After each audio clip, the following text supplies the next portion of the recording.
இன்னைக்கு நம்ம புது விஷயங்களை படிக்க போறோம். Sabrin fibre optic cable. இப்போ நம்ம எல்லாம் இன்டர்நெட் யூஸ் பண்றோம். எது மூலமா இன்டர்நெட் வருது தெரியுமா உங்களுக்கு? இன்டர்நெட் சேட்டலைட் மூலமா வருது. அதுதான் இல்ல. இன்டர்நெட் சேட்டலைட் மூலமா கிடைக்கல. இன்டர்நெட் கடலுக்கடியில தான் இன்டர்நெட் நமக்கு கிடைக்குது. இந்த ஃபைபர் தான் கடலுக்கடியில இருக்கு. மிஸ், கடலுக்கடியில இருந்து இன்டர்நெட் கிடைக்குதா? கடல் வந்து ஷாக் அடிக்காது மிஸ். மிஸ் எப்படி மிஸ் அந்த ஃபைபர் கடலுக்கடியில வேலை செய்யுது? 1980ல இதை தயாரிச்சாங்க. Narendra Singh, Charles K, Robert இவங்க எல்லாம் இந்த ஃபைபர் ஆப்டிக்கை கண்டுபிடிச்சாங்க. இப்படி தான் அவங்க இந்த ஃபைபர் ஆப்டிக்கல் கேபிள் தயாரித்து இந்த தண்ணிக்குள்ளே இறக்குனாங்க.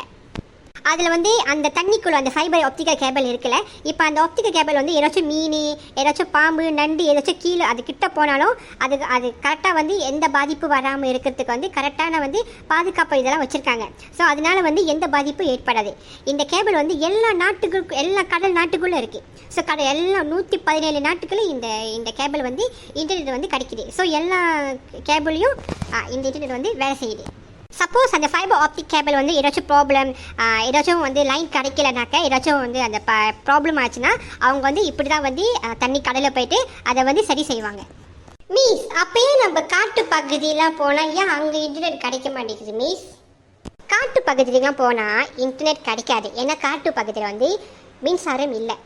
கிராமத்தில் தான் மின்சாரம் இருக்குது. ஸோ கிராமத்தில் தான் வந்து நம்ம கிராமத்தில், டவுனில் நம்ம வேலை செய்கிற ஆஃபீஸ்லாம் ஏன் இங்கே நம்ம இடத்துல இன்டர்நெட் கிடைக்குதுன்னா நம்மளுக்கு கடலுக்கு கொஞ்சம் கிட்ட. ஸோ கடலுக்குள்ள இன்டர்நெட் வந்து நம்மளுக்கு வந்து அது வந்து கிடைக்கிது. அது நம்ம காட்டு பகுதிக்கு போனால் கிடைக்கிது. காட்டு பகுதியில் வந்து அந்த மின்சார கட்டணம் எதுவுமே இல்லை. ஓகே ஸ்டூடெண்ட்ஸ், இன்றைக்கி நம்ம புது விஷயத்தை படிச்சிருக்கோம். அடுத்த டிப்பு வந்து நம்ம வேறு விஷயத்தை படிப்போம். இன்றைக்கி கிளாஸ் முடிஞ்சிச்சு. தேங்க்யூ, பாய் ஸ்டூடெண்ட்ஸ்.